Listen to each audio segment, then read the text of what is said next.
മറ്റൊരു പ്രധാനപ്പെട്ട വാർത്ത അത് വരുന്നത് ബംഗാളിൽ നിന്നാണ്. ബംഗാളിൽ നിയമസഭാ തെരഞ്ഞെടുപ്പിൽ ഒറ്റയ്ക്ക് മത്സരിക്കാൻ, അതായത് ഇടതുപക്ഷവുമായുള്ള സഖ്യത്തിന് കൈകൊടുക്കാതെ കോൺഗ്രസ് ഇപ്പോൾ തീരുമാനമെടുത്തിരിക്കുന്നു. തെരഞ്ഞെടുപ്പിൽ ഒറ്റയ്ക്ക് മത്സരിക്കുമെന്നാണ് കോൺഗ്രസിൻ്റെ പ്രഖ്യാപനം. അതായത് ബംഗാളിലെ എല്ലാ സീറ്റുകളിലും കോൺഗ്രസ് ഒറ്റയ്ക്ക് മത്സരിക്കാൻ ഒരുങ്ങുകയാണ്. ഡൽഹിയിൽ ചേർന്ന യോഗത്തിലാണ് ഈ തീരുമാനമുണ്ടായത്. കോൺഗ്രസ് നേതൃത്വം ഡൽഹിയിലെത്തി ഹൈക്കമാൻഡുമായി ചർച്ച നടത്തി. ആ യോഗത്തിന് പിന്നാലെയാണ് തീരുമാനമെടുക്കുന്നത്. നമുക്കറിയാം, പലതവണ ഇടതുപക്ഷവുമായി സഖ്യത്തിൽ മത്സരിച്ച ഒരു സംസ്ഥാനം കൂടിയാണ് കോൺഗ്രസ് ബംഗാളിൽ. പക്ഷേ ഈ സഖ്യം കൊണ്ടൊന്നും കോൺഗ്രസിന് പാർട്ടിക്ക് ഒരു പ്രയോജനവും ഉണ്ടായില്ല എന്ന വിലയിരുത്തലാണ് ഇപ്പോൾ പുതിയ സംസ്ഥാന നേതൃത്വം എന്നാണ് മനസ്സിലാക്കേണ്ടത്. മറ്റൊരു പ്രധാനപ്പെട്ട കാര്യം, കഴിഞ്ഞ തെരഞ്ഞെടുപ്പിലടക്കം വോട്ടിൻ്റെയും സീറ്റിൻ്റെയും എണ്ണത്തിലൊക്കെ ഒരു സീറ്റ് പോലും ലഭ്യമായതിൻ്റെ പശ്ചാത്തലം ഒരുങ്ങിയത് ഈ സഖ്യമാണ് എന്ന് കോൺഗ്രസ് വിലയിരുത്തുന്ന ഒരു പശ്ചാത്തലം കൂടിയുണ്ട്. ഇടത് സഖ്യം അതുകൊണ്ട് വേണ്ട എന്ന് മാത്രമാണ് ഇപ്പോൾ തീരുമാനം. അതായത് ഒരു മൂന്നാം ബദൽ മമതയ്ക്കും BJPക്കുമെതിരെ രൂപവൽക്കരിക്കുന്നതിൽ അതൊരു ആശയക്കുഴപ്പം ആദ്യഘട്ടം മുതൽ ഉണ്ടായിരുന്നു. സഖ്യങ്ങൾ പലപ്പോഴും പരാജയമായ പശ്ചാത്തലത്തിൽ ഒറ്റയ്ക്ക് മത്സരിക്കണമോ എന്ന കാര്യത്തിൽ പല ചർച്ചകൾ പാർട്ടിയിൽ നടന്നു. ഏറ്റവും ഒടുവിൽ അത്തരമൊരു തീരുമാനത്തിലേക്ക് പാർട്ടി എത്തുന്ന ഒരു സാഹചര്യം കൂടി ഒരുങ്ങി വരികയാണ്. കഴിഞ്ഞ രണ്ട് പതിറ്റാണ്ടായി സഖ്യങ്ങളെ ആശ്രയിക്കുന്നത് പാർട്ടിയുടെ അടിത്തറ തകർത്തുവെന്നാണ് ഇവരുടെ വാദം. സഖ്യങ്ങൾ കാരണം ബംഗാളിലെ 2 മണ്ഡലങ്ങളിലും പാർട്ടിയുടെ ചിഹ്നത്തിലോ പതാകയിലോ വോട്ടുയർത്താൻ സാധിക്കാത്ത പശ്ചാത്തലമുണ്ട് എന്നും പാർട്ടി വിലയിരുത്തുന്നു. പാർട്ടിയുടെ ദീർഘകാല വളർച്ചയ്ക്ക് ഒറ്റയ്ക്കുള്ള പോരാട്ടമാണ് നല്ലതെന്നും ഒരു വിഭാഗം നേതാക്കൾ ചൂണ്ടിക്കാട്ടി. അതിൻ്റെ കണക്കൊക്കെ ഉണ്ട്. അതായത് 96-ൽ 288 സീറ്റുകളിൽ മത്സരിച്ച് 82 സീറ്റുകൾ നേടിയ ഒരു പാർട്ടി കൂടിയാണ് കോൺഗ്രസ്. അത് പിന്നീട് 2021-ൽ ഇടതുപക്ഷവുമായി സഖ്യമുണ്ടാക്കിയപ്പോൾ ഒരു സീറ്റ് പോലും നേടാനാകാത്ത പശ്ചാത്തലത്തിലേക്ക് 0 ഒതുങ്ങിയിരുന്നു.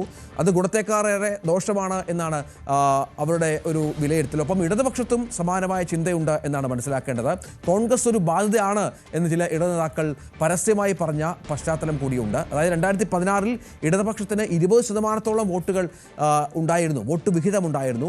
2021-ൽ അത് വെറും 4.71% കുറഞ്ഞു. ഈ വോട്ടുകൾ വലിയ തോതിൽ നമുക്കറിയാം BJPയിലേക്കാണ് ഒഴുകിപ്പോയത്. ഇതൊക്കെ തിരിച്ചു പിടിക്കാൻ ക്രമാനുഗതമായി ഒരു പുരോഗതി ഉണ്ടാകാൻ ഈ സഖ്യം വേണ്ട എന്ന തീരുമാനത്തിലേക്ക് കോൺഗ്രസ് എത്തിയിരിക്കുകയാണ്. രാഗേഷ് വിവരങ്ങൾ ചേരും. ബംഗാളിൽ ഇടത് വേണ്ട, ഒറ്റയ്ക്ക് വളരുക എന്നുള്ള വളരെ പ്രധാനപ്പെട്ട നിലയിലേക്ക് കാര്യങ്ങൾ എത്തുന്ന സ്ഥിതിയിലേക്കാണ് കോൺഗ്രസ്. ഈ തീരുമാനം അവരെ തെരഞ്ഞെടുപ്പിൽ എന്ത് ഗുണം ചെയ്യും എന്നുള്ള സംശയം കൂടി ഉണ്ട്. എങ്കിൽ പോലും ഈ സഖ്യം ആയി മത്സരിച്ച് 0 സീറ്റ് നേടുന്നതിനേക്കാൾ കുറച്ചുകൂടി നല്ലത് ഒറ്റയ്ക്ക് മത്സരിക്കുന്നതാണ് എന്നാണല്ലോ. രഞ്ജിത്ത്, 2 ദിവസം മുമ്പാണ് തൃണമൂൽ കോൺഗ്രസ് നേതാവ് മുഖ്യമന്ത്രിയായ മമതാ ബാനർജി ഒറ്റയ്ക്ക് മത്സരിക്കും നിയമസഭാ തെരഞ്ഞെടുപ്പിൽ എന്ന പ്രഖ്യാപനം നടത്തിയത്. ഇപ്പോൾ ഏതായാലും കോൺഗ്രസും അത്തരം നിലപാടിലേക്ക് പോവുകയാണ്. ഇന്നലെ ഡൽഹിയിൽ നിർണായക ചർച്ചകൾ ബംഗാളിൽ നിന്നുള്ള നേതാക്കളുടെ സാന്നിധ്യത്തിൽ നടന്നു. മല്ലികാർജുൻ ഖാർഗെ, രാഹുൽ ഗാന്ധി, ഒപ്പം തന്നെ ബംഗാളിൻ്റെ ചുമതലയുള്ള നേതാവായ ഗുലാം അഹമ്മദ് മീർ, ഒപ്പം തന്നെ ബംഗാളിൽ നിന്നുള്ള നിലവിൽ കേരളത്തിൻ്റെ ചുമതലയുള്ള ജനറൽ സെക്രട്ടറി ദീപദാസ് മുൻഷി അടക്കമുള്ള നേതാക്കൾ ഈ യോഗത്തിൽ പങ്കെടുത്തു. ആ യോഗത്തിലാണ് ഏതായാലും ഒറ്റയ്ക്ക് മത്സരിക്കാമെന്ന നിലപാടിലേക്ക് കോൺഗ്രസ് എത്തിച്ചേർന്നിട്ടുള്ളത്. കാരണം കോൺഗ്രസ് നേതാക്കൾ തന്നെ വിശദീകരിക്കുന്ന പ്രധാനപ്പെട്ട കാര്യം, പാർട്ടിയെ പുനരുജ്ജീവിക്കപ്പെടണമെങ്കിൽ ഏതെങ്കിലും പാർട്ടിയുടെയോ സഖ്യത്തിൻ്റെയോ ഭാഗമായി മത്സരിച്ചത് കൊണ്ട് കാര്യമില്ല. പാർട്ടിക്ക് സംഘടന ഉണ്ടാകണമെങ്കിൽ അത് ഒറ്റയ്ക്ക് മത്സരിക്കണമെന്ന നിലപാടാണ് സംസ്ഥാന നേതാക്കൾ കൈക്കൊണ്ടത്. അതിന് അനുകൂലമായൊരു നിലപാടിപ്പോൾ AICC നേതൃത്വം കൂടി നൽകുകയായിരുന്നു. അങ്ങനെയാണിപ്പോൾ ഒറ്റയ്ക്ക് മത്സരിക്കും, അതായത് 294 അംഗ നിയമസഭയാണ്, അതിൽ കോൺഗ്രസ് ഒറ്റയ്ക്ക് മത്സരിക്കുമെന്ന പ്രഖ്യാപനം ഇപ്പോൾ നടത്തിയിരിക്കുകയാണ്. കോൺഗ്രസിൻ്റെ സംസ്ഥാനത്തിൻ്റെ ചുമതലയുള്ള ജനറൽ സെക്രട്ടറി തന്നെ വ്യക്തമാക്കിയ കാര്യം, ദീർഘകാലമായി പ്രവർത്തകരുടെയൊക്കെ തന്നെ ആവശ്യമാണ് ഒറ്റയ്ക്ക് മത്സരിക്കുക എന്നുള്ളത്. കാരണം അവരുടെ മനോവീര്യം തകർക്കുന്നതാണ് ഇടത് പാർട്ടികളുമായോ അല്ലെങ്കിൽ ഏതെങ്കിലും തരത്തിലുള്ള ചെറു പാർട്ടികളുമായുള്ള സഖ്യം. ഏതായാലും നിലവിൽ കഴിഞ്ഞ തവണ പാർട്ടിക്ക് മത്സരിച്ച് നേടാൻ കഴിഞ്ഞത് ഒറ്റ സീറ്റും നേടാൻ കഴിഞ്ഞില്ല. ഇനിയിപ്പോൾ ഒറ്റയ്ക്ക് മത്സരിച്ചാലും അതിൽ കൂടുതൽ വലിയ തിരിച്ചടിയൊന്നും ലഭിക്കാനില്ല. ഇതാണിപ്പോൾ ഏതായാലും കോൺഗ്രസ് നേതൃത്വം വിലയിരുത്തുന്നത്. അങ്ങനെയെങ്കിൽ സംസ്ഥാനത്ത് ഒരു ചതുഷ്കോണ പോരാട്ടത്തിലേക്ക് ബംഗാൾ ഇത്തവണ കടക്കുമെന്ന കാര്യത്തിൽ സംശയമില്ല. കാരണം ഒരു വശത്ത് തൃണമൂൽ കോൺഗ്രസ് ഉണ്ട്, മുഖ്യ പ്രതിപക്ഷമായ BJP ഉണ്ട്, CPM നയിക്കുന്ന ഇടത് പാർട്ടികളുണ്ട്, ഒപ്പം കോൺഗ്രസ് കൂടി വരുമ്പോൾ അവിടെ ഒരു ചതുഷ്കോണ പോരാട്ടത്തിലേക്ക് ബംഗാൾ മാറുകയാണ്.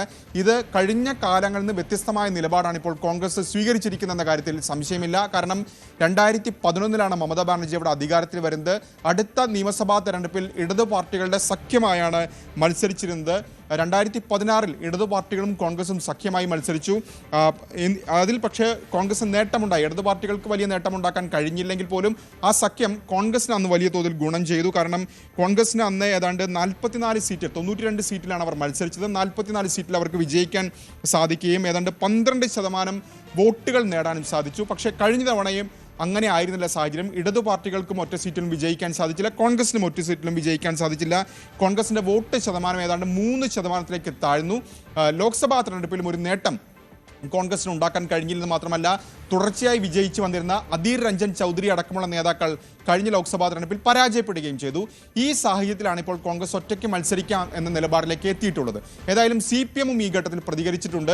CPM വ്യക്തമാക്കുന്ന കാര്യം കോൺഗ്രസ് ഒരു സഖ്യത്തിന് തയ്യാറാകുമെന്ന് കണക്ക് കൂട്ടിയിരുന്നില്ല എന്ന പ്രതികരണം CPM നടത്തുന്നു. കാരണം പലപ്പോഴായി തൃണമൂൽ കോൺഗ്രസുമായുള്ള സഖ്യത്തിന് ശ്രമം അവരുടെ ഭാഗത്ത് നിന്ന് നടന്നിട്ടുണ്ട്. അപ്പോൾ ഈ ഒരു സാഹചര്യത്തിൽ കോൺഗ്രസുമായി സഖ്യത്തിന് ഇല്ല എന്നൊരു നിലപാടിലേക്ക് CPM ഇപ്പോൾ അത്തരം പ്രതികരണമാണ് നടത്തിയിട്ടുള്ളത്. ശരി, രാകേഷാണ് വിവരങ്ങൾ പങ്കുവച്ചത്. ഏതായാലും ബംഗാളിലും ഒറ്റയ്ക്ക് മത്സരിക്കുക എന്നുള്ള നിലയിലേക്ക് കോൺഗ്രസ് എത്തുന്ന പശ്ചാത്തലം ഒരുങ്ങുന്നു. ഇടത് സഖ്യം ഒരു ഗുണവും ചെയ്തിട്ടില്ല എന്നാണ് കോൺഗ്രസിന്റെ വിലയിരുത്തൽ. ഒപ്പം കേരളത്തിലടക്കം ഈ വിഷയം വലിയ പ്രചരണായുധമാക്കും BJP എന്നുള്ള ബോധ്യവും കോൺഗ്രസിന് ഉണ്ടായിരിക്കുന്നു എന്ന് വേണം മനസ്സിലാക്കാൻ.